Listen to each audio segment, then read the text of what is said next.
Okay, sorry for interrupting. Miss Aulia is still in the bathroom, so maybe for the materials can be Oh, sent. can you then message your Yeah. email? Oh yeah. Email. Yeah. The email will be sent in the chat. Chat. Yeah.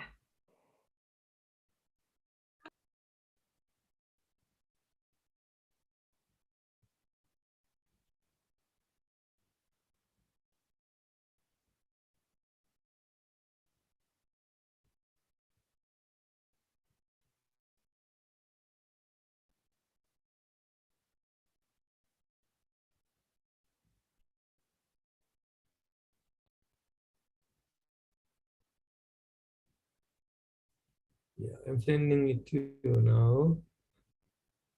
Mm.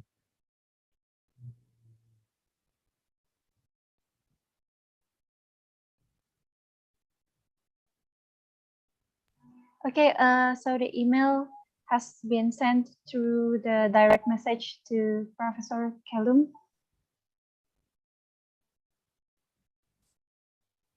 Yeah, I send it to you now. Yeah, I sent to you now, Regina. Yeah. Oh, okay. So you are sharing it, yeah? Yeah, I have been Okay. sharing it. Okay, you can Okay. start, Prof. Kellum.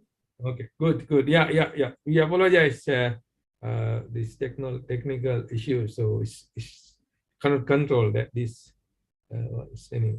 Yeah. So this is the topic we are discussing: the introduction to qualitative research. I think I mean, this is very important. I think for everyone in this Malang, because Malang University, Malang, your department, because there's a conversation about which methodology is better. I mean, quantitative research or qualitative research, and there are conversations about qualitative research is difficult and quantitative research is the best, and kind of there's discussions going on. No one knows what is right, what is wrong. I mean, even I don't know what is right, what is wrong, but in the research, as I mentioned in the morning, it's not about which methodology is better over the other. It's about which data we need to answer our research questions. That's what matters most.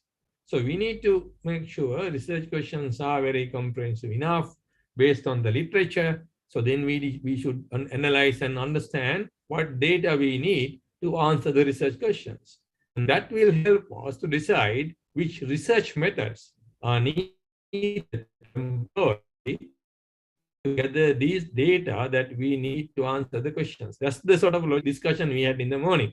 And then now the current discussion, now this discussion with me, I'm trying to give a bit of idea about what is this qualitative research is about. So then if you decide to go for like primary data, unfortunately, you have to then deal with qualitative research approach. So you need to know what it is. When you want to learn that, you can see that this qualitative research can be very helpful for researchers to gather decent enough information and primary and original information. Primary mean that you are the one collecting the data. So that's a primary, you are owning the data. So it's not someone else's data, it's your data. The qualitative research, we generate our own data through our interactions with the interviewees, so we call research subjects. We call research subjects. They are also people. They are not objects. Not through the connection with research subjects, the people, the interviewees. So research word is research subject. Okay, then go to the next slide, Regina. Yeah. So what is this qualitative research is about then? In simple words, in the textbook words. So you can see in the slide, as seen in the slide, because I am not there in person, you can easily read this now. And then it's about collecting, analyzing non-numerical data to understand concepts, opinion, and experience. This is more of like gathering, collecting the opinions of the people, experiences of the people, and how people experience things. For example, if there is a in the local government level these days, one of the very famous thing is local government reforms. So they introduce budgeting, participatory budgeting into the local governments. So then there are different people that face this the reform, the participatory budgeting adaptation. Like there are accountants in the local government level, they are the ones directly using this new concept, and there are politicians, there's a mayor, and there are the citizens who involved with the getting the local government support and assistance for like funding, local government project funding, and then the housing support and kind of this beneficiaries and the taxpayers in the local government, this region, and then outside the ministry, and then the people who are training and providing training services to consultants to the public sector, these local government officials. So I keep talking about so many different people involved with the participatory budgeting in the real life.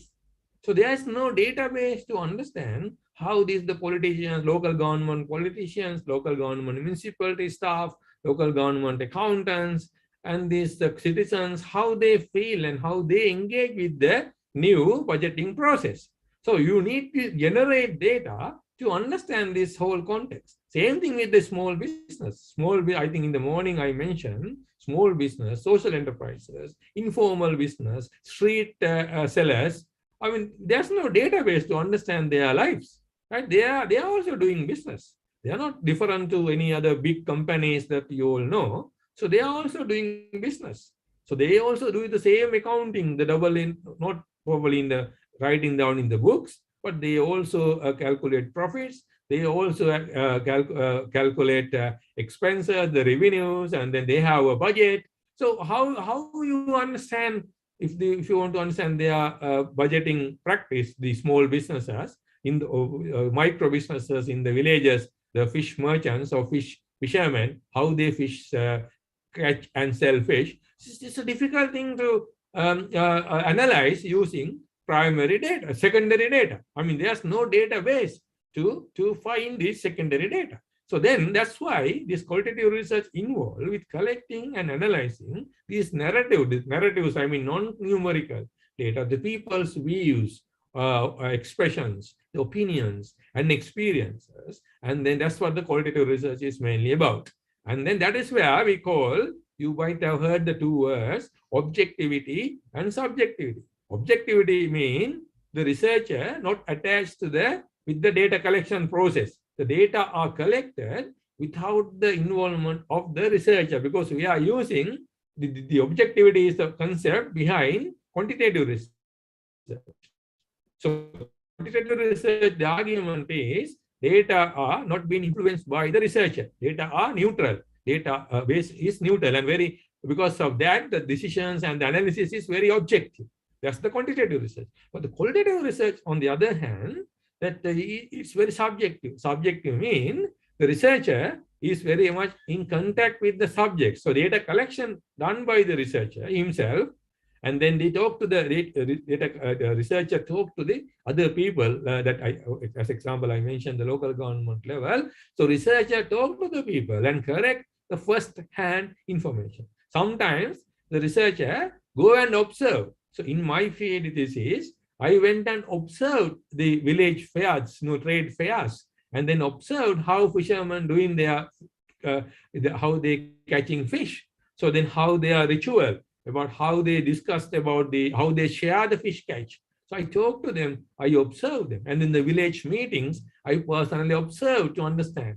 In other very formal level, some of the researchers, they go and observe the board meetings, the company's board meetings. Sometimes they get the access. I don't think you can get the access to company and go and observe board meetings, but the senior scholars, some of them, they got the access to go to company and sit on the table with the other board members and observe how and understand how the board meetings are being conducted. So these are extremely difficult but extremely useful data collection method, the observations. So interviews is another. And then also, if you are doing a survey, you can have some numerical data collections, asking questions and yes and no and ranking them. At the same time, you can have questions to ask people to respond and open questions So your views, what are your views about this public sector reforms, and what do you think about participatory budgeting introduction, and what are the problems you have faced? And then things like that, you can make open questions as well in the survey, even though survey method, some people argue this used for quantitative analysis, quantitative studies, but it has a qualitative element as well. So qualitative research is so wide like that. So please go to the next slide. So you can see the techniques that commonly used techniques in qualitative research. So one-to-one interview. So you are interviewing, and that interview also can be open-ended interview. That means there's just some general questions. Sometimes semi-structured, we call semi-structured mean there's a question here, like at the beginning, you can have first part of the interview, you are reading the questionnaire and asking the answers and fill it down. And the second part of the, and also most of the questions in the second part can be very open. So you just let the interviewee talk. So that's what we call structured interview, semi-structured interview, partly structured, second part is open. So one-to-one interviews in general. And then case study research.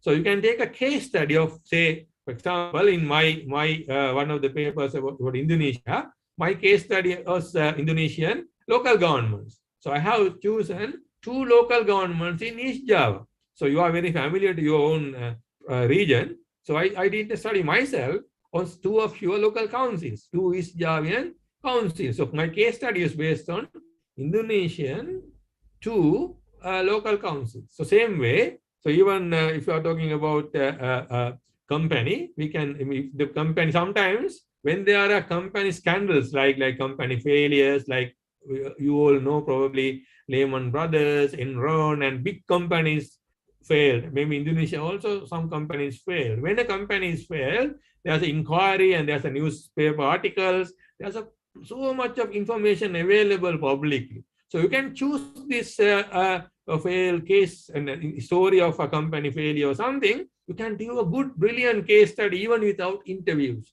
For the dissertation, it's possible. But in my case studies, mostly I use interviews and I use some observations. And so that's also another option. So case study. So you can choose a case to represent and reflect the issues that we identify from that context. And then focus groups. Focus groups is another method. I don't think, again, you can do that. But the first 2 you can do. Online one-to-one interviews and case study method you can choose if you prefer to do that. And this focus groups mean that you invite people,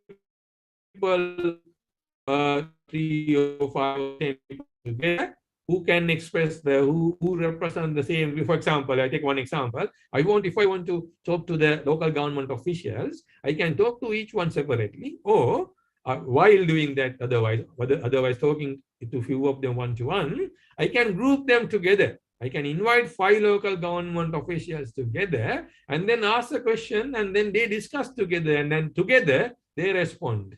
And then if I want to know about how the community engage, citizens engage with the local government, I can invite community groups together to get their views. Recently, I have been working with the local council in UK. That's where my city. So it's called Colchester.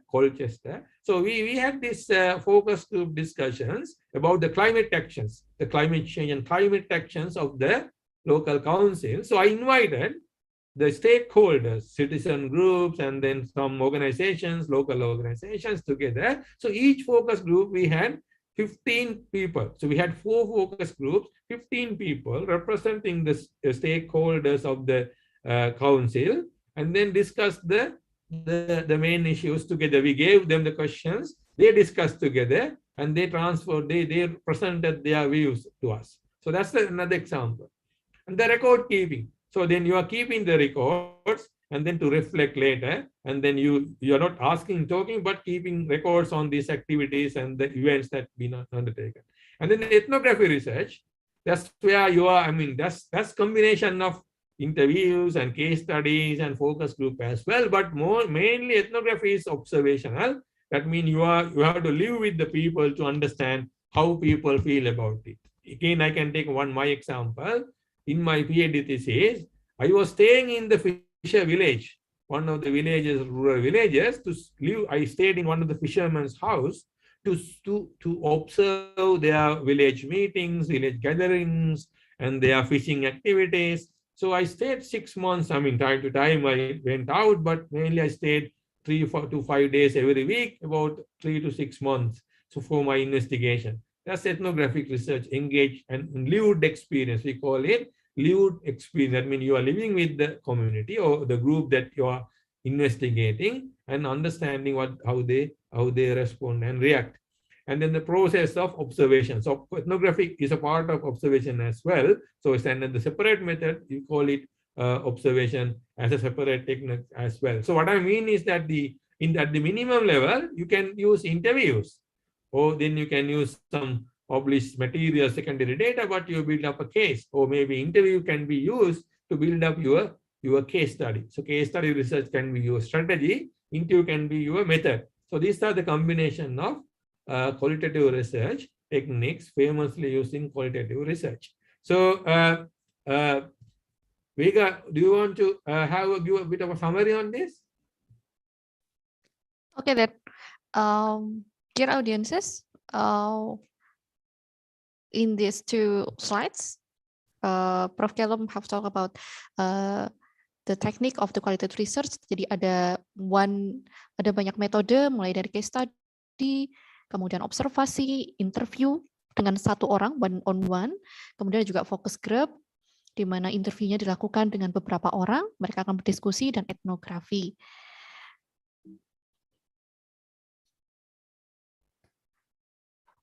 Dan penelitian kualitatif ini melampaui penelitian kuantitatif karena kita tidak hanya mengambil data secara kuantitatif, tetapi kita akan bergerak jauh dengan melakukan kontak langsung dengan informan.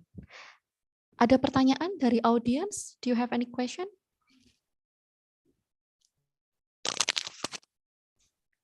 There has not been any question in the chat box, but okay. Audiences probably can raise your hand if you want to ask directly to Prof. Kelom. Okay.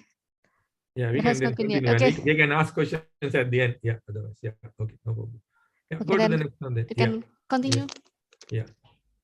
Yeah. So then the I think characteristics is the other next one. Oh, this is the next one.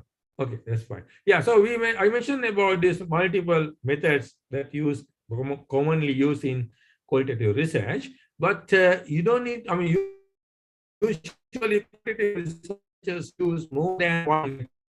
That's and in quantitative researchers and the qualitative research both use multiple methods, and there's no rule that which kind of researchers use which methods in my world, because it's all depend on the research questions. I already said that. So what my point is, when you are using method, when you are selecting methods, you can select more than one method, and then when you are using data, you can use more than one type of data.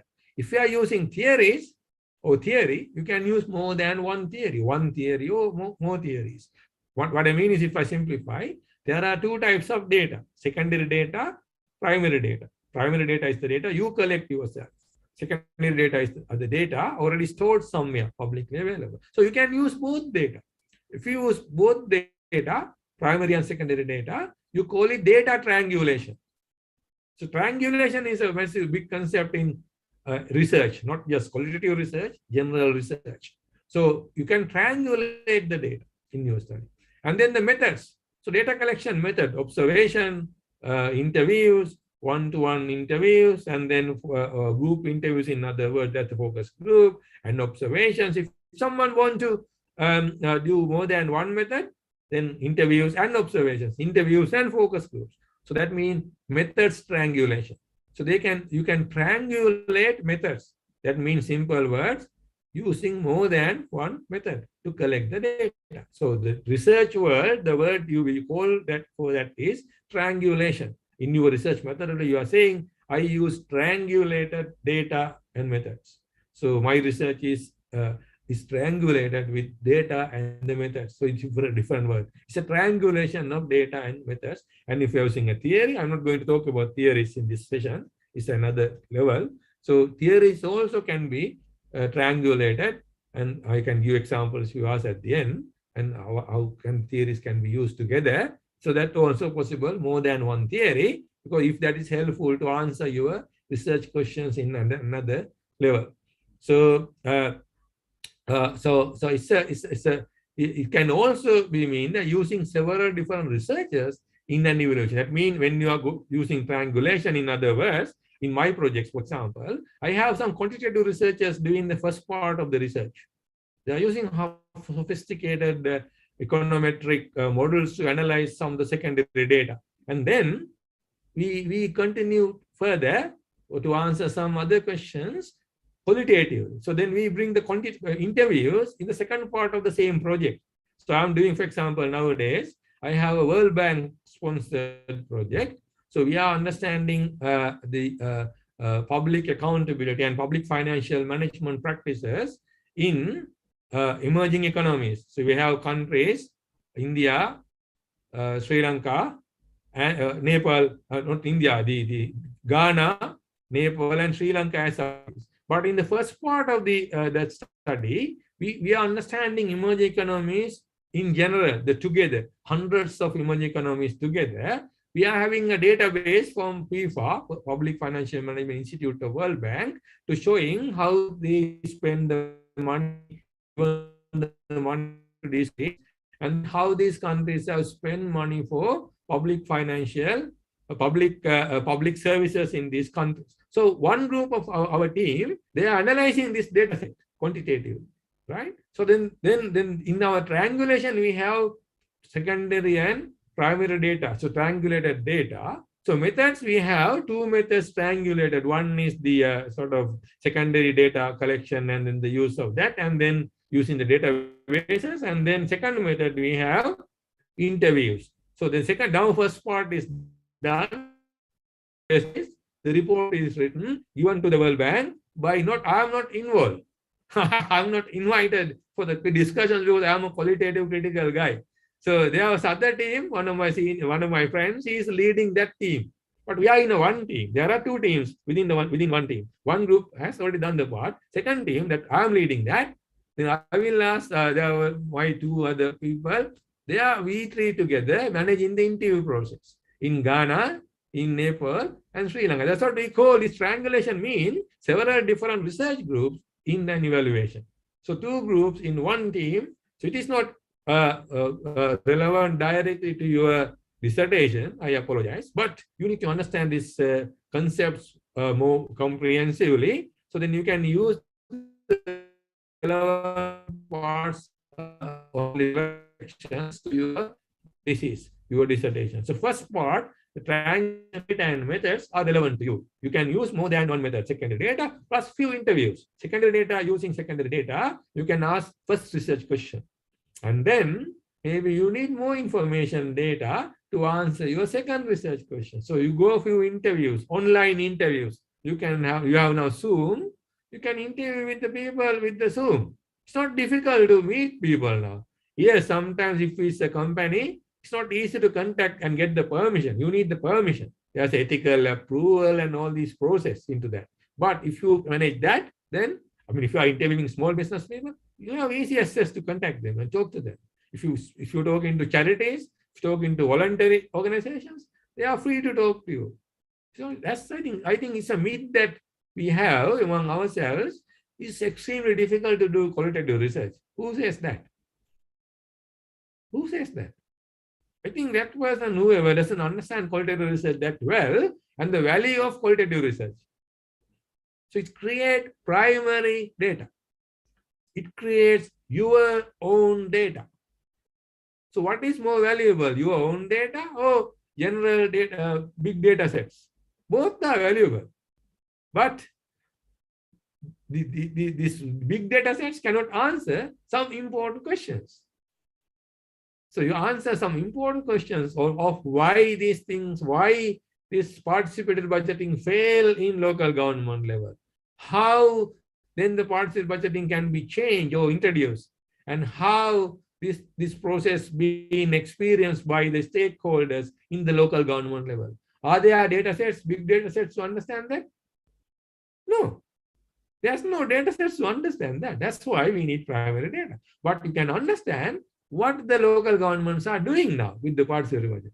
There are data sets, how much money going to them, who make the decision, who has the authority. All these things are available, documents. So then that's why, depending on the research questions, you need more than one method, and then both types of data, quantitative and qualitative data. Okay, so go to the next one. Okay, so these are the characteristics. I think I already mentioned some of the things. Natural environment. So you are going and talking to the people. It's not a created environment. It's not like action research. It's not a kind of created environment. It's not a scenario. It's a real world. You're talking to the people, real people. I went to the village, talked to the fishermen, real people. In streets, I talked to the real street sellers. And so they are there. I mean, your research topics everywhere. There are topics within your university, how university takes some decisions and some management. Go out from the university, you can see taxi drivers and small shops, and there's another research site available. If you go further, you can see, government, local government office, you are passing that. There are research sites everywhere to think creative. And then multiple data sources I mentioned, and the research as a key instrument. And the other point is that I come back to the second point later. The research as a key instrument, that point later, little later. Give me a time for inductive data analysis. That means data are collected from the ground. There's no storage, there's no database. You are creating your data. In the quantitative analysis, what we do is deductive data analysis. The database already there, already generated by someone else. So here we are generating inductive data collection and analysis. So meaning of the participants. So it's the meanings, it's the ideas. These are the views of the people that you interview. That's what the point, meaning of the participants. I come to this research as an instrument and the participants thing again later. So design that develops, so emergent design. So we know, thinking point is, for example, you interview one person. That person tells you, you talk to that guy, Yogi knows this thing. Yogi is the best person to understand this. So this one person lead to the other person. One issue lead to the other issue. So this interview-based and focus group-based discussions and the data collections are emergent. That means we can't predetermine the individuals that we interview. We can decide like, okay, mainly we want to interview 8 people. These are the people should be in that group. But when we start talking to people, then some new issues coming up. So we have to some other people as well. So it is a more like emergent design, not fixed. You have to be very creative and more subjective, more flexible when we are doing qualitative research. Okay, go to the next slide, please. Yeah, this is what the very common, that's what I said. I'm coming back to that key points later. And because yesterday, I think I discussed this point with few of your friends in your year, but most of you not there. So this is what the normal quantitative research. Quantitative research, you know the word we call positivist research. Quantitative research based on positivism, philosophically. And this you use hypothesis testing, right? Hypothesis testing. And then this quantitative research you learn in the class, your research method class, I'm sure you learned this, I'm just repeating it. So you believe objective social reality. That means researcher is outside the testing ground. Researcher is not involved with the analysis or data collection. Researcher is very objective. Researcher is away from his subjective interpretations, his feelings, his emotions, his views have nothing to do with the data analysis, because data is already there in a database. You are analyzing it objectively. That is the assumption, right? So research finding is a true depiction of the reality, because there's very objective reality, because data collection and analysis are very objective. The reality of the world, like corporate governance models, how the corporate governance models are working in the banking sector. So if you use database and analyze the corporate statistics and then social responsibility, corporate social responsibility, another one. If you analyze corporate social responsibility using annual reports and the secondary data documents. So it's objective. So your judgment, you argue is a kind of a depiction of reality, because these data are not collected by you. It's objectively collected data, produced data by the system. So then it's called single ontology orientation. These are technical words. You have to familiar to these words because you are research students. If you don't, even though you don't like these words, you can't help because you need to be familiar on these words. It's like positivism. You don't like the word, but you should know positivism to do research. Quantitative research, that word you must know, even though you don't like the word. Same thing, single ontology orientation. Single ontology means how you understand, how you see the outside world around you, how you see the business world, how you analyze and see the business world is another example. When you are doing business research, how you see the world. So it is more like you are disconnected from that natural world and you are an independent person. So that's what your way of seeing it. That's what we call single ontology orientation. This world is neutral, value neutral, objective in the quantitative research, because you are not touching that world and you are not engaging with that world. That world is separate from the researcher. Researcher is independent. That's what we call single ontology orientation. So if someone asks what you learn in the research method class at Malang, you must say, I learned positivist research, I know quantitative research is a single ontology orientation. You must say that. Okay, go to the next slide. Yeah, so then the other world, the qualitative research. And the qualitative research are very much interpretive. That means you interpret the ideas of different people. That's what we call interpretive. Mainly, qualitative methods are mainly interpretive. And then it has very subjective social reality. Against and opposing to positivist research, qualitative research, positivist research is objective social reality, and qualitative research, subjective social reality. Subject to what? Research has subjectivity, one thing. Researcher see the world. He has a way of see the world. So researcher unable to stay outside the testing ground. Researcher is involved. How? He's the one doing the interviews. He's the one doing the focus groups. He's the one discussing the case studies. He is directly involved. So that is because of this involvement of the researcher, there are different realities, different views you can see here. That's why different views by whom? By the interviewees, that people you interview, public sector officials, citizens, and politicians, they have some views. So research subjects, they have their different views. The researcher might have another view, and the reader, whoever reading your work, the research papers, they have another view. That's why the different multiple views, that's what we call multiple reality ontology. So multiple ontology, that means the world, about the world, assumptions about the world, business world, for example, is very different, not one view. People have more than one view. So you have to interpret these views using a theory, and this is what the people's expressions of the participated budgeting in the local government level. So you have to analyze these multiple views by yourselves as a researcher, but you have your view as well. This is what I'm teaching you is the more theoretical side of qualitative research. You don't need to understand all these things, but you need to have a base understanding of what is this qualitative research I'm working on. This is the hardest part of this discussion, understanding this thing. Okay, so go to the next session. Okay, these are the steps of qualitative data analysis, and you can see the collection, data collection analysis. You can read this later. I'm not reading that for you.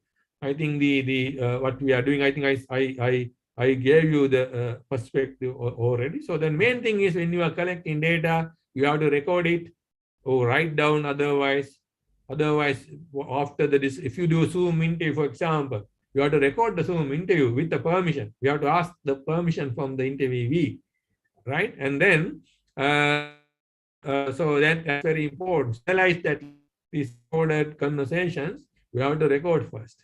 And then, you have label it in the analysis. Then you have to see, for example, when certain points are repeated, then you have to note it down, code it, and then the label the things, who's interview, with whom, which topics that you discuss, the labeling, and then analyzing. This is another discussion. I'm not going for the details. Analyzing the data, demographic data, contextual data, what people said, and then coding mean the we have to find the themes, common themes coming from the interviews. When you talk to people, it's not a big challenging task. When you talk to people, 10 people, they would say about a certain issue. If you ask about what is your opinion about our president, just take something outside accounting. So people would say so many things, so many stories, so many experiences, and there are very common things that everyone expresses. If you are very brave, if you have a little brain, you can see all these 3 people are saying about, all these 10 people are saying about 2, 3 common things about current government and the management of the government. So you can then sum up, okay, this interview, the community that you interview have these 3 expressions about the current government.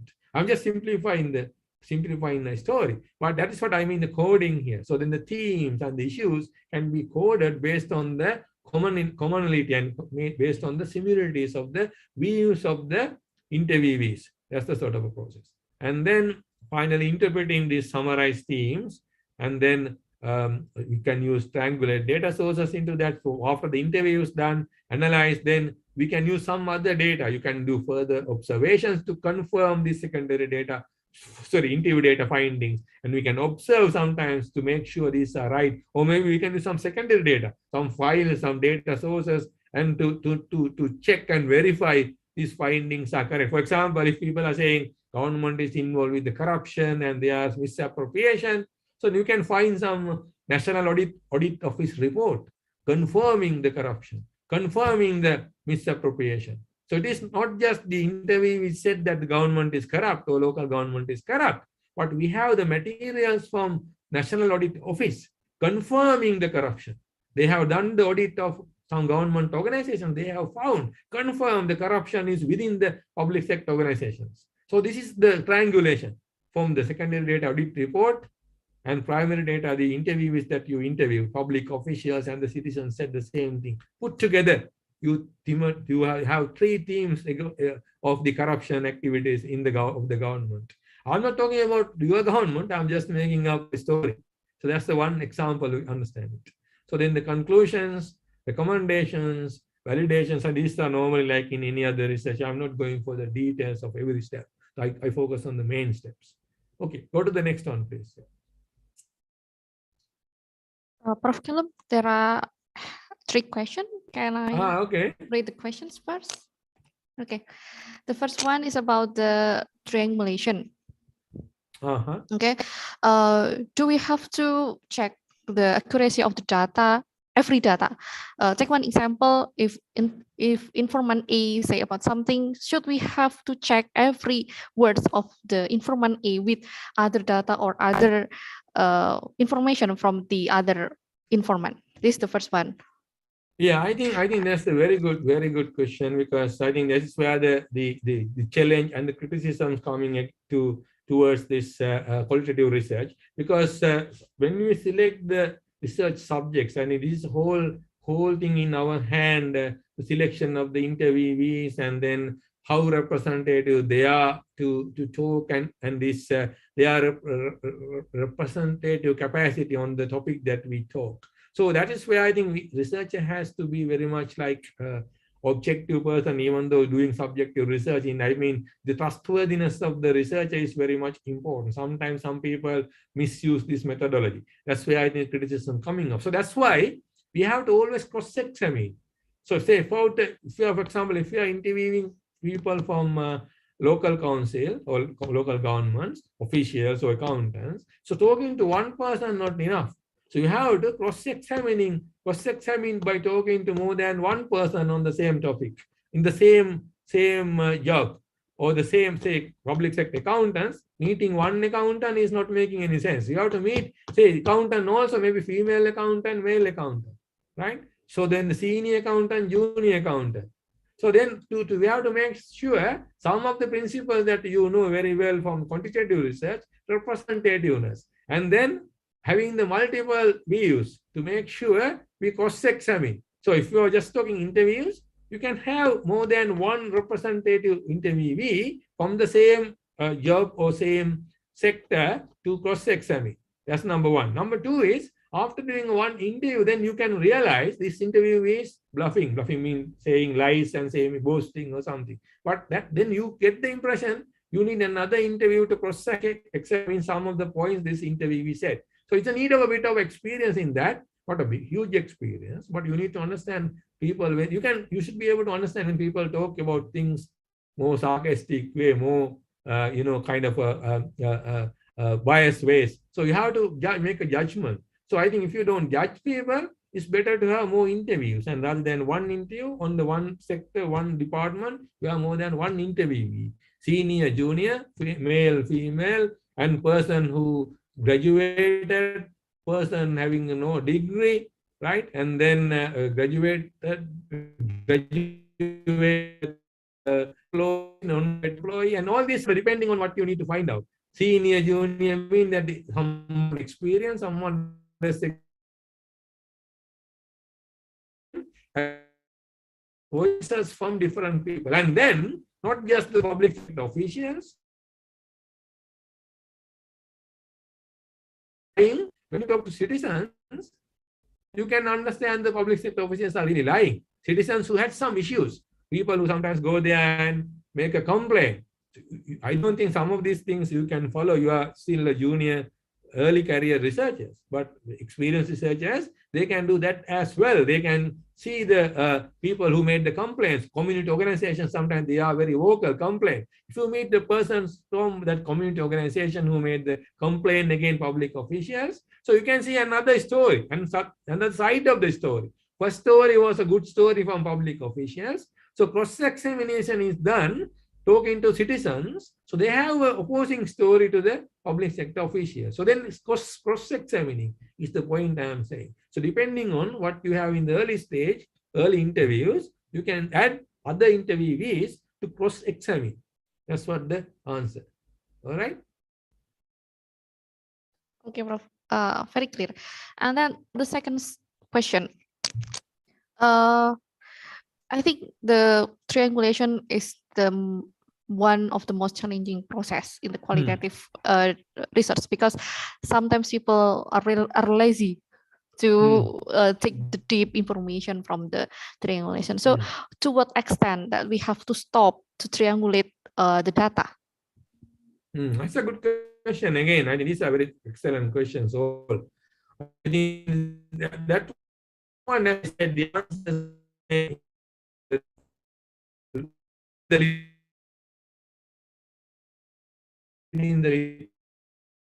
Sorry, Prof. I think you have. There are more than one research question.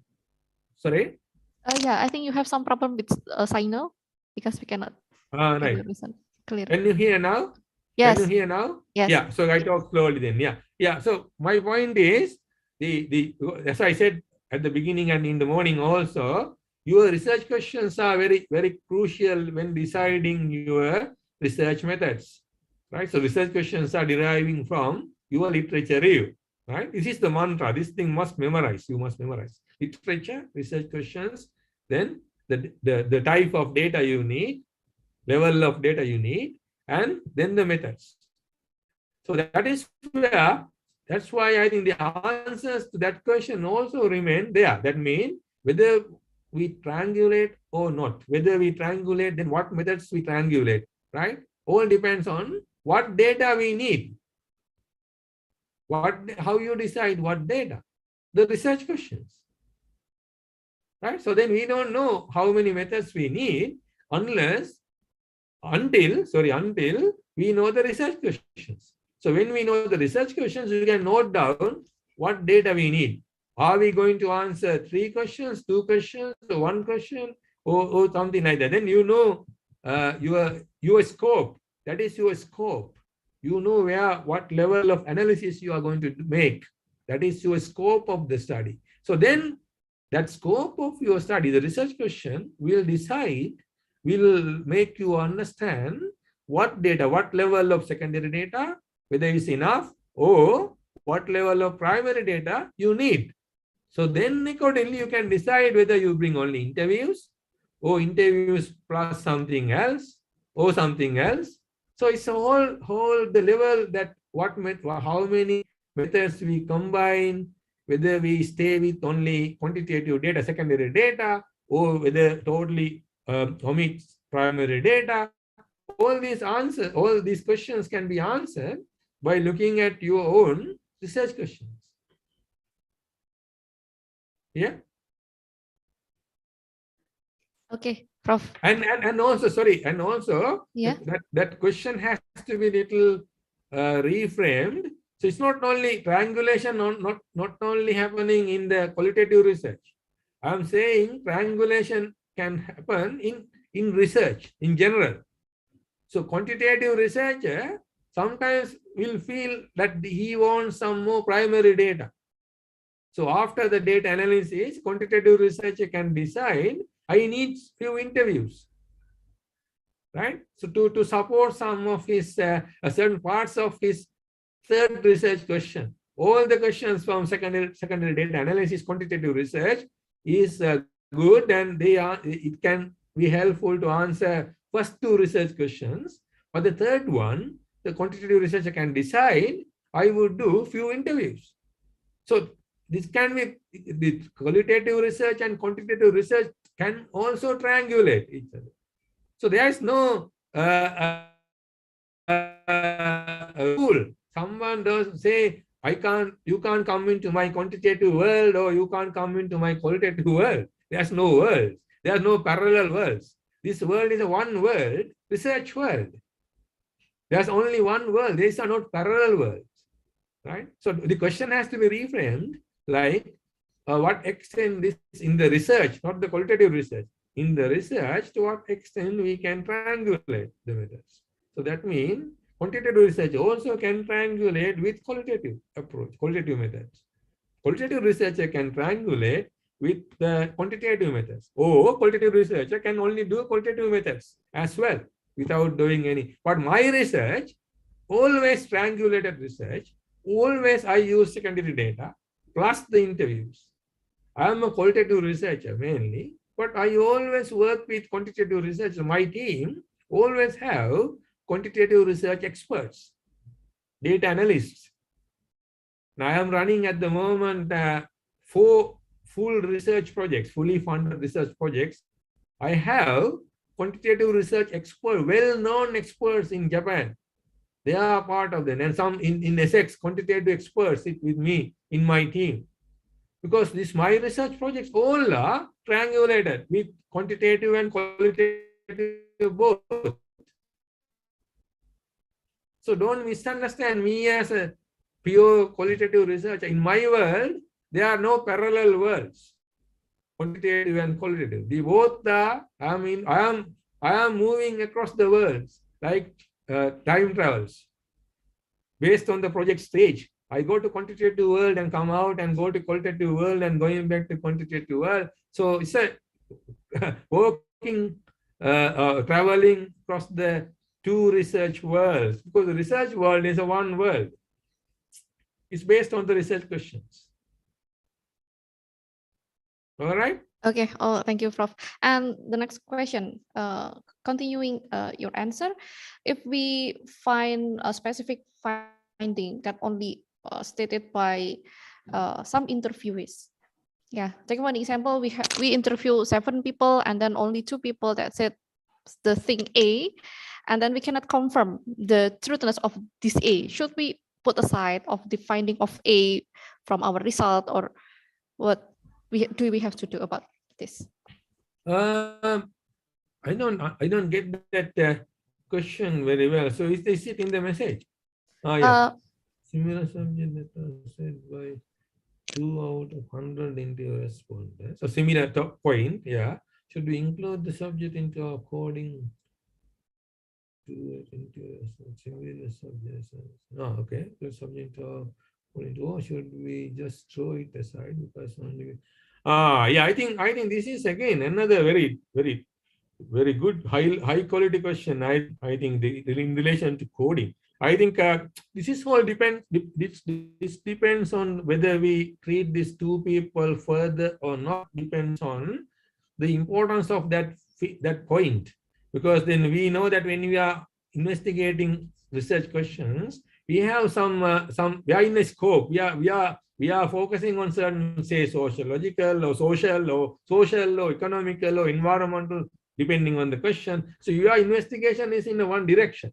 So then most of the ideas and the main themes we generate should be fitting with the conceptual framework, like, sustainability, for example. Sustainability has environmental and social sustainability, right? So it's our focus is very much climate actions and not the social side of the sustainability. And then the answers, other people, all the answers given by other people, those people in relation to environmental sustainability are counted. Maybe two of these people are talking about social issues of the sustainability. So even though these are related, these are not main points. But if these two are the only ones talk about something still environmental sustainability, but others haven't talked, then we need some additional interviews to follow up that important point that not talked by other 98 people. I think more likely these two people are talking about something not very important to the fact issue that we are addressing. But if you find out these 2 points are important, what these two said, you can't just use these two people's points, because you need little bit more investigation on that point. So maybe those two people might have said, who are the other people to talk? Who are the other people to talk about social side of the sustainability? You talk to the other, talk to Bhumiputra, talk to Vogi, and then some suggestions from these two people. So you follow up the other two in the village, get the further views about these 2 points before adding it to our analysis or deciding to ignore that. But sometimes more likely, we can ignore that because it's more likely out of the focus that we are having. We have to focus on the main issues. So maybe these 2 points are very likely that these are not directly related to our investigations, the key points of our investigation. So it's a educated judgment by the researcher based on the scope of the study. Scope means the research questions. What are we investigating? What is the theoretical or conceptual framework of your study, right? Okay. That's a very good question, I have to say. It's a difficult question, I think, unless that, I have experienced this situation many times, so I can answer, but it's a very high quality question. Very good. Whoever that student is very good, thinking very critically. This is what the critical thinking and creative thinking. That's very good. Okay. Last question from this slide, Prof. How about the number 10? Save the confidentiality of the data. However, I think have to publish the data. So yeah, I think the confidentiality is a very important thing. The ethical aspects of that. I think in the last slide also I highlight that. But as you asked that already, I think I can elaborate a little bit more. And the qualitative research, this is the thing that I think very different to quantitative research. Quantitative research also data confidentiality important. But here, because we are generating the data, because of that, we have to get the ethical approval at the beginning. Before even contacting the interviewees, we have to get the ethical approval. There is a form to fill. There are some documents to submit. I think your university should have an ethical approval committee, student dissertations related research ethics approval committee.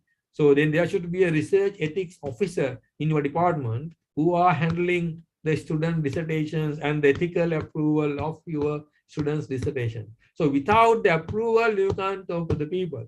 In the ethical approval document, the process in the application, you have to mention how you are assuring this data are secured. You have a password, you keep this in a secured data file, and then when you are interviewing people, you have to tell the people clearly what is this study is about, and then tell them how they assure their confidentiality. Like, we have, for example, when we write their report, your data, you have to get in the permission process. You have to ask them, are you allowing me to write my academic thesis using this data? They say yes. There's a form that they have to sign. Simple form, but we get their signature, interviewee signature. And then in the ethical approval process, we are saying we are using a form to get the approval from the interviewee before the interview. So the approval already to use this data. So when but the thing is, more 99%, 99.9%, it is for sure these interviewees are very happy to give their opinions and to use that in your dissertations, because they know that dissertations are very much academic. These are not like newspaper articles or kind of publicly available document. So if I am an investigative journalist, these people are reluctant to talk. But academic work, research work, we can easily justify them. This is purely for my dissertation. So they are happy to do that. I think this confidentiality assurance is very crucial and very important. So ethical approval is one thing of that. Then this form that we sign from the interviewees at the beginning is the second form. And in some of the research, not I think dissertations, and my type of research, very controversial research, sometimes I have to send the draft also to some of the key informants in the public sector to make sure some of the things I was using in the paper are not being misrepresented. Their views were not represented. And also the last key point is the anonymity. So we never mention who that person is. We can say subject A, subject B. We say only these are accountants, public sector accountants. Accountant A, accountant B, accounting C. We are not saying. And sometimes we can even hide the name of the local government. We can have our own name, say local government X, local government Y. What we are saying, these two local governments are in East Java. But my paper, I mentioned the local government's names, but I haven't mentioned the interviewees' names. People don't know who are these interviewees we use in our paper. So in the Indonesian paper, that's another example. So this anonymity, the hiding the names, is crucial as well. I think so. Depending on the study, but ethical approval, yes, that's a very important process in the primary data collection. All right. Okay, Prof, you can continue your presentation. Okay, I think most of the stuff we covered. We'll go to the next one then. Yeah, I think these are very good, excellent questions. Well done. Next one, please. Yeah. Yeah. So then the other important part of this qualitative research is because the quantitative research already starting with a model. You have a model, you have hypothesis, you have regression or correlation formats, formulas. And so then the data analysis is very much objective. So you have the data set, you feed the data, you using Excel or SPSS or hard econometrics models, something, and then you have this data results are coming out like a machine. So you have the interpretation of mean, averages, and whatever it is. And so then you have this what is called robustness test and everything. But when it comes to qualitative data, these are collected by us or you. So these are more in like recorded narratives, quotes, what people said, quotes. X said this, Y said that. It says so. The interpretation should happen is done by you. So how you interpreted this data then? I mean, this interpretation is not like describing what people said. Yes, we may present what people said, what A said, what B said on the topic, what of concern, one topic, two topics, third topic, kind of. But then how you interpret, analyze this three. So you need to have a conceptual framework or theoretical framework. Conceptual framework may be very simple. Conceptual framework like when it comes to local government, there is a framework of what's called participatory governance. So participatory governance framework. So that is not a theory, it's a framework. So even in the minimum level, basic level, that framework can be used to interpret the results. These findings can be interpreted through that framework, theoretical, conceptual framework. In most of the other good research, people use theories, institutional theory or other social theories. Institutional theory, very simple to understand, institutional theory. Or the signaling theory. There are so many so easy to difficult level kind of. There's another very simple theory called institutional logics. I'm not going to teach about these theories. They are very simple to understand. When you read literature, because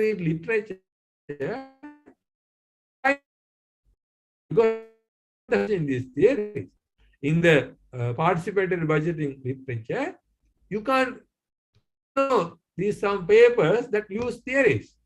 I am one of them. All my participatory budgeting papers, you can't throw it away because these are important papers about Indonesia as well. But I use theories.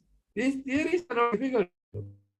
But then it's there in the literature. And your literature review, in your literature review of participatory budgeting, for example, you have to include the theory part as well, in the sense, what are the theories these people use in their participatory budgeting analysis. These are the findings from the ground in Indonesia and these countries, but this is a theoretical interpretation by previous researchers. So coming back to the data interpretation, you have to use conceptual framework or theoretical framework to interpret the results. Conceptual framework is very basic. So management control, there's a framework we call levers of control. Management control theories, management control techniques based on levers of control. Simons. So that's a very simple theoretical conceptual framework, not a theoretical framework. Theories are difficult, sociology, political science, difficult to understand.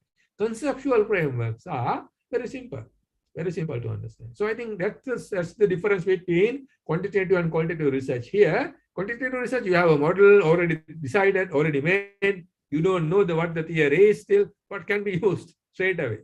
But the qualitative research, you need to have a conceptual or theoretical framework.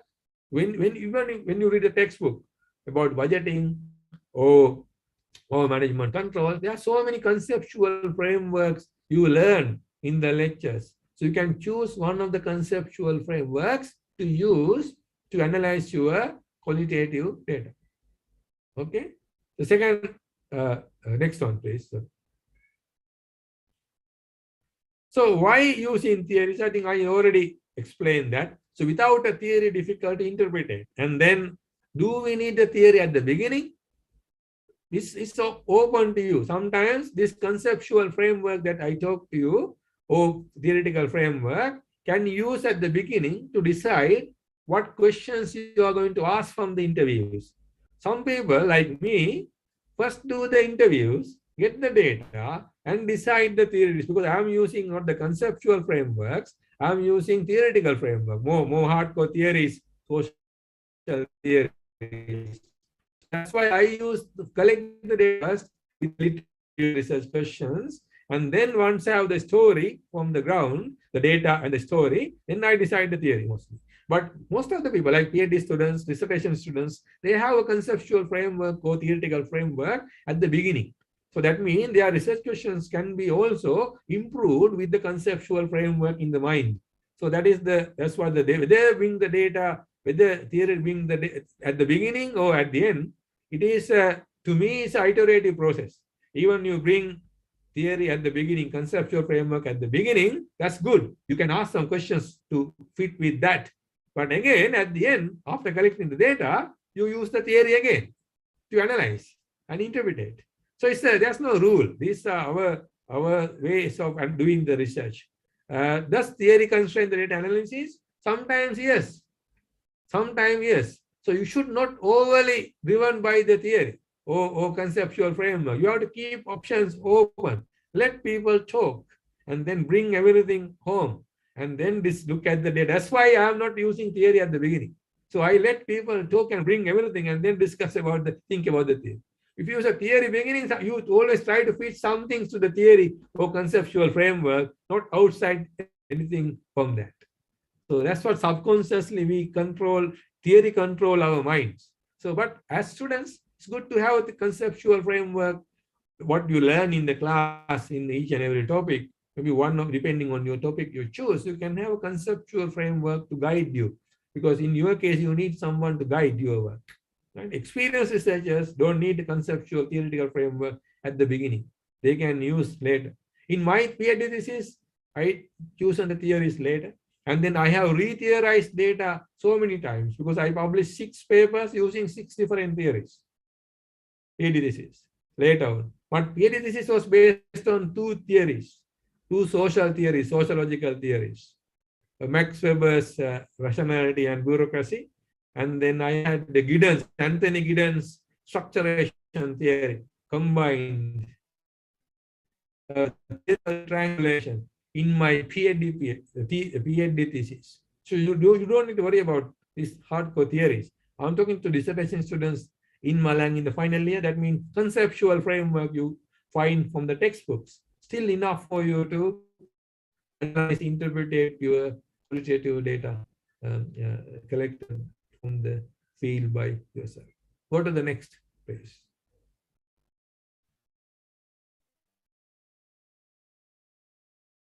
Let's forget this slide. This is for good students and more advanced students that people use in qualitative, people have used. So you can see I use all these all these theories in myself in my research because I've been in the research so many years. I use all these theories, almost every, or not almost all these theories in different papers. But you don't need to use any of these.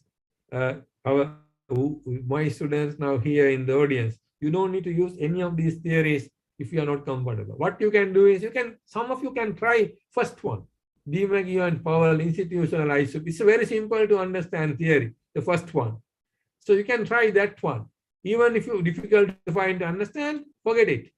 Look at a textbook and look at your lecture notes and try to find a conceptual framework in relation to your topic that can help you to interpret your qualitative data. That anybody and everyone can do. Because in the textbooks, in the lecture notes of your lecture. Yeah, I think we done it, isn't it? Is there any other slide? And this is what is the next slide? Reflectivity. Yeah, this is the last one. Yeah, because the I think one question came earlier that the how to opposing view different views. What we do, I think I gave you answer. The important thing is we might subjective mean if 1 or 2 people say that we have to go back further interviews and then to follow up that 2 people's views, I said. So that's why we want to avoid the subjectivity of the people saying. I mean, we have to make it the value neutrality. That means these people, they express their views freely.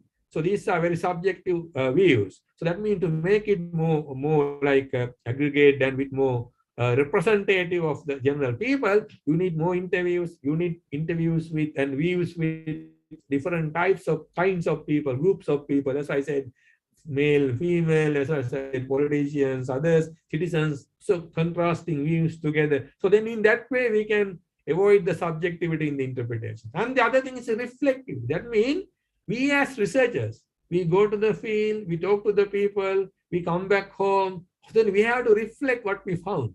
So it's about that what we learn. And we go back the next day to the field, that understanding. And then we talk to people and come back again, reflect. In the life, we do that, isn't it? In the evening, going home, after the lectures, you all lying down on the bed and then thinking, what happened today? So there's a guy came from UK, he said from Essex and talked about quantitative research. What is this? So you are reflecting the day, or you read it to your own dissertation and think, can I use this guy's talk and what I can use? See whether this is useful. So you are reflecting yourself. Likewise, as researchers, when we go to field, come back home, we have to reflect. So it's very important that we have our thinking and our understanding and reflection, interpretation on daily basis in generally every day, and one after the other, one interview and then one interview after, we are reflecting. So why that way we can understand, okay, this is what everyone is saying. Oh, we understand now. Oh, everyone said this. Right. That is the, I know, we know now. I'm saying, I know that. That's why everyone said. I met more people in Malang department. So everyone saying this, I can now reflect. I can understand. This is why they said this. I'm just making up a story. So likewise, the reflection is very important part of qualitative research. You can't say, my students, you can't say we don't know how to reflect. You all reflect every day, every time, without knowing, sorry, without knowing you are reflecting, right? So you have to understand what is reflectivity is by remembering, rewinding your memory. How many times you reflect in your lifetime, every day and the lifetime. So you all reflect. So we have to, this is the time you bring your own reflectivity into research. That is qualitative research. All right. So that way we can minimize the subjectivity in interpretations. And then the last point is very important. So if you ask anyone else, quantitative research asks you, oh, you guys, you are very biased. How you generalize? You can't generalize findings. They say, we are generalizing the findings. Quantitative researchers say that because they are saying we are using objective samples and sample is representative. We are statistically generalizing our findings. Okay, fine. You stay out because we are also generalizing. What? We are analytically generalizing our findings. So what is valid into one context is equally valid to similar contexts in the world, in other places. What is valid in this case and the case context equally valid to similar contexts and the world, similar contexts and the cases in other parts of the world. So what I found in Malang, 2 villages are equally valid to similar village situations in Sri Lanka, in Africa, in other parts of the world. I found the same thing. When I talking to young colleagues in Malang, what they experience, they struggling PhDs and all these sort of opportunities, things very similar to the once experiencing in Bangladesh, once happening, people experiencing in Africa, people experiencing in Sri Lanka. Are these contexts are not similar? Yes. Can't we analytically generalize these things? Yes, why not? Who says we can't generalize? Give my email address and the phone number. I talk to these guys, explain them how we generalize our findings. Then how we publish these papers then? How we get PhDs then? How we produce PhDs if we can't analyze our findings? It's about lack of understanding of qualitative research and problem of the qualitative research. There are a lot of problems in quantitative research. Examples, who the databases, what database, IMA monthly databases, who produce this? Always misleading, always biased. These corrupt governments produce Nigeria, corruption index very high. So are we going to analyze corporate governance or government management using the Nigerian central government data sets? Complete rubbish. African data sets, all misleading, all lies. Sri Lanka, South Asian data sets, all lies. How you analyze economies using those ones? Are you going to argue about embarrassation? Come to me, I will tell them. I will ask a different question from you guys. Right? So there's no problem like that. It's not about qualitative is better. This is my last statement. Qualitative is better than quantitative or quantitative better than qualitative. It's the researcher who is doing this research.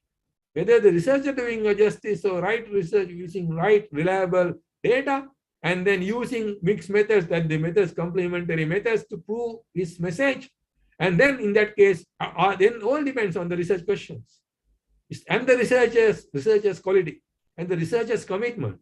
If the researcher is lazy and not willing to work hard, easy method may be using wrong, misleading data in the database and doing a quantitative research.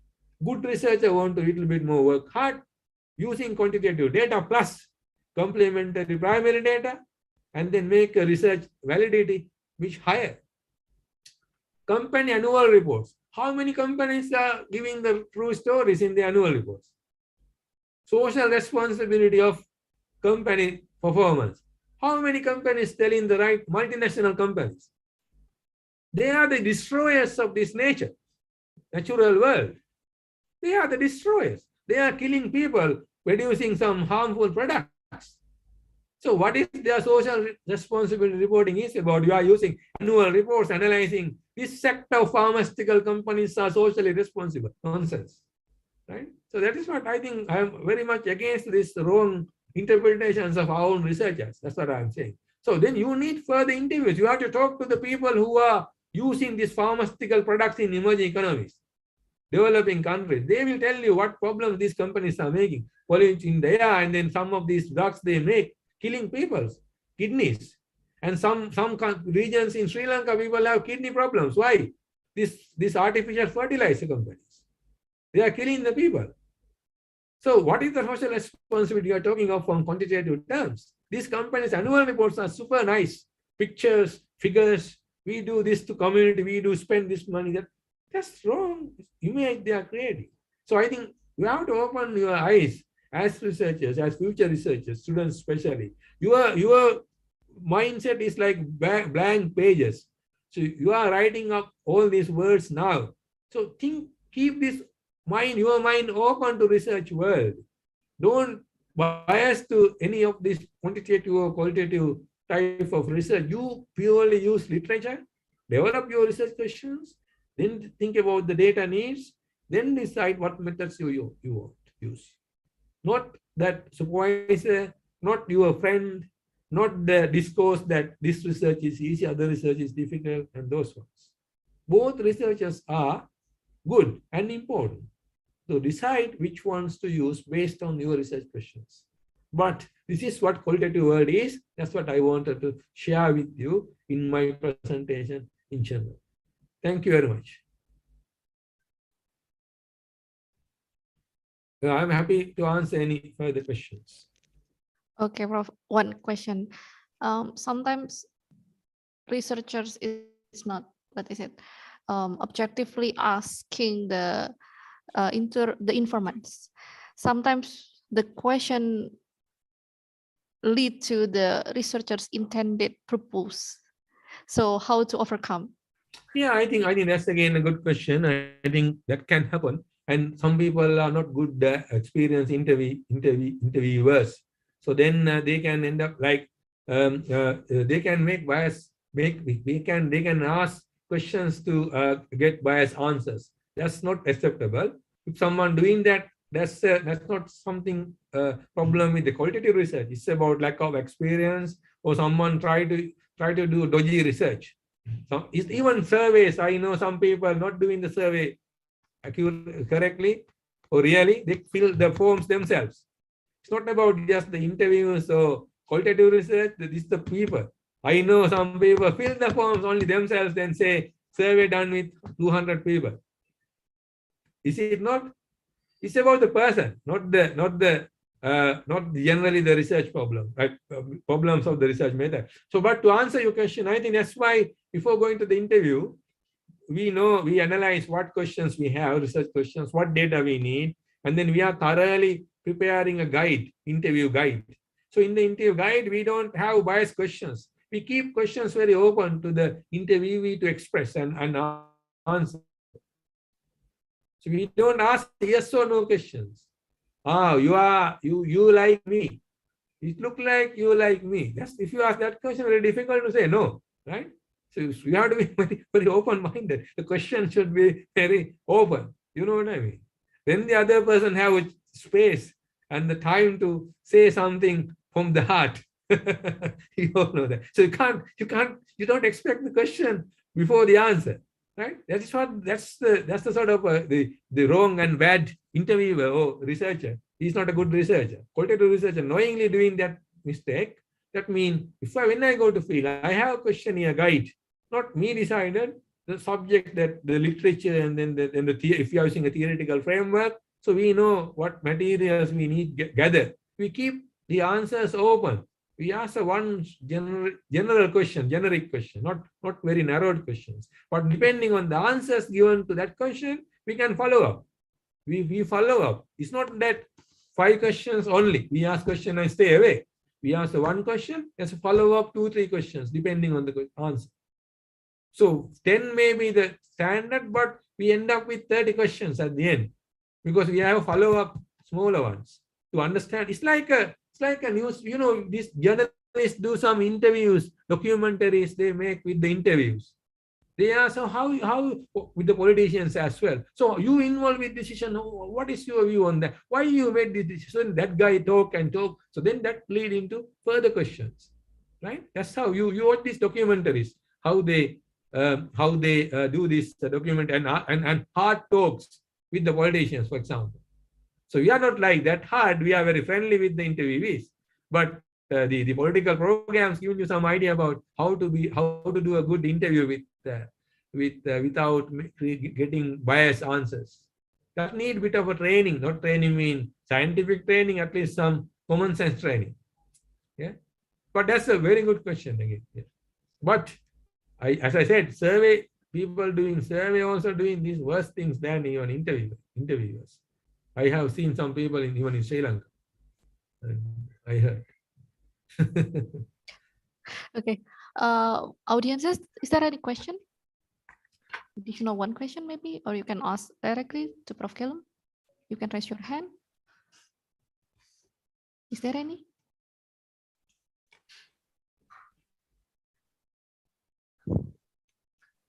I think the other important thing is even before starting your own research and the dissertation, you must be very sort of courageous to ask questions and engage with these opportunities that you get.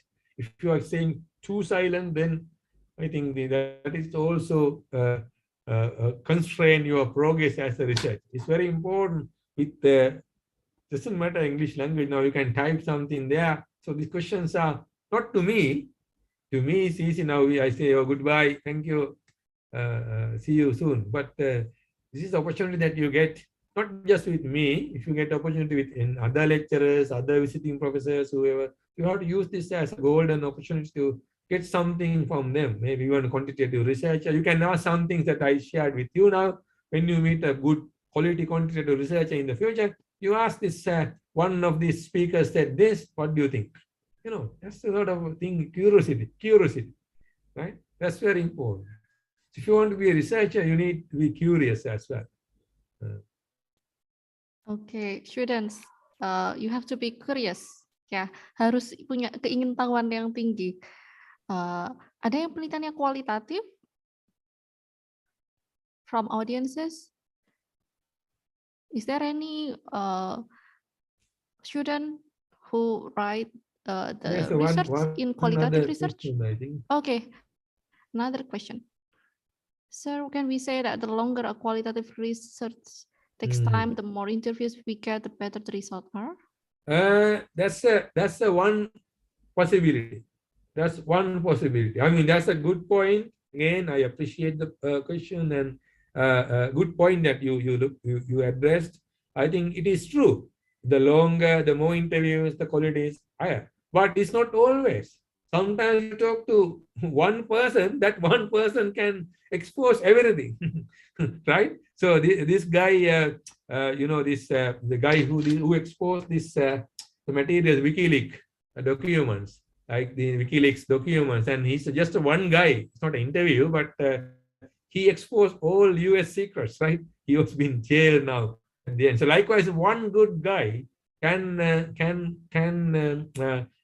give a kind of maybe 2-3 hour, 4-hour talk and expose, but then the reliability, like you said, you need to cross-examine other people and kind of, but maybe it's difficult to say which is the magic number. There's no magic number. Sometimes talking to even 40 people, you end up with some frustration because these people not talking, right?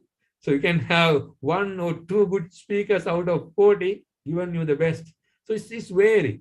That's what the subject is. But it's a good question. Technically, yes. Technically, with the time, with more interviews, then the quality of the data improves much better. Should be. That's the what you call ideal situation, and more theoretical speaking. Yes, correct. But results are vary. My personal experience tells us. I mean, it's always difficult to. Sometimes people don't talk; they scared to talk, and then when it's come to real interviews, I'm like normal issues, we can interview and get some answers from people. But if these are sensitive interviews, sensitive questions, and these interviews, so if people scared to talk, they need to first trust us, and go to a village. If I go to Indonesian village, maybe forget the English thing. Say that assume I learned the language. I go to Indonesian village and talk to some citizens, some village organization people, or priest or official. You think they will talk to me? They will talk to me, yeah, but they won't tell me the truth, right? They won't be honest to me because they're scared. Maybe I'm a CIA agent, or I was sent by the government, right? So before going there, I have to ask someone who born in that village working in Malang University. I'm going with that, him or her. She, her, or him introduced me as so and so. He's our friend, researcher, not a spy. Then after that, then the village person open up, So all these things are very important with preparation. And then if you go there, ask straight away some ridiculous questions at the beginning, then everything upsets. So you have to build up nicely these conversations. That's what my kind of approach. Sometimes this is not easy to do because if you're interviewing private sector managers, they are very busy. You can't go there and have a cup of coffee and things like that. So I think you have to understand the context that they are dealing with. So then if you stay only 20 minutes, ask all these questions. You can't ask questions like magic. So what we do is then we do a survey first. We send a questionnaire first to these managers. They send this not just 50 managers, 100 managers. The questionnaire also open and close questions. From these 50 or 100 questionnaires, we select 10 or 15 people. And then with them, we have 20 minutes, 30 minutes interviews. So we have triangulated methods, survey data, survey and interviews. So we get the survey data, we get the interviews. Together, these are complementary. We cross-examine. So you have to be more pragmatic, more practical, right? You can't like to follow protocols and a set of rules.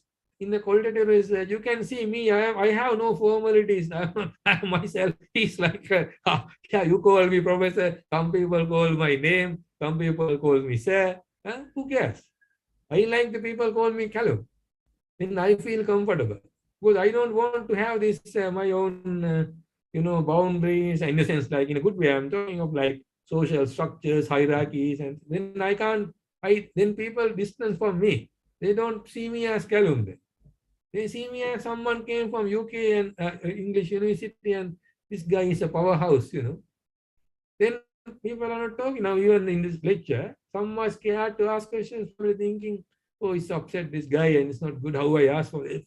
That's what's the thing. This is research. So this is my style, but I am different. Go to private sector, they are completely different people. Go to some other universities, there's hierarchies within the university. So it's different. So I think you have to understand the context. So even though I am like this, I have to understand other institutions. I have to respect their way of working. So I can't change that. So I have to be adaptive to them. And if I want to interview them, we have to understand and then make something more like pragmatic. That's why I said practical, pragmatic approach. That's why I said best example is we did recently interviews with the survey, and then went to the before the interviews and then the interviews. So we had this triangulated data set with those people. Okay, Prof. Callum, I think the time is up. This is the end of this seminar. To conclude, I would like to make a conclusion about the presentation from Prof. Callum. We can use both qualitative and quantitative data in parallel. If the quantitative data is based on the database, but in qualitative process, we can build our own data and connect with the word. We cannot be spirited with the word and the context. We can use various methods like observation, focus group, interviews, and etc. And the triangulation is important. Ethical consideration is also important in the beginning of the research process. In qualitative, we also need theory to interpret the data and control the writing. And the last one, the important thing also is we have to reflect every day. It means that we have to embed ourselves into the research process. Okay. Thank you, Prof. Callum, for the insight, for the knowledge, and also the insightful answer. Once again, thank you. Students, we will have another seminar online seminar on Monday. You can also join on Monday. And this is the, I think it is the end of this webinar. I will return to MC. Thank you, Prof. Kelum. Yes, thank you very much, everyone, and organizers and students. So it's a really it's a pleasure to share these things with you all. I know you all are very nice people. On top of that, this is what my concept, my own philosophy in the life. That's what matters most. So your smile and your hospitality, that's so nice and brilliant. I never forget this, my experiences in my academic journey. Thank you very much. Okay, thank you, Ms. Vega and Professor Kalun, for another very insightful discussion. Ladies and gentlemen, we have come to the end of the seminar today. We have learned a lot about what qualitative research is, the techniques, characteristics, and Professor Kalum also re-emphasized the importance of the research question as it influences or affects the whole research process. Therefore, we hope that today's lecture could give you a broader perspective and interesting knowledge, which will be used in your academic life. That is all for today. On behalf of the committee, I would like to thank all of you for your participation. See you at the next seminar. Wassalamualaikum warahmatullahi wabarakatuh. Thank you, everyone. Thank you, Professor Kelum. Thank you, Regina. See you then on Monday. Yeah.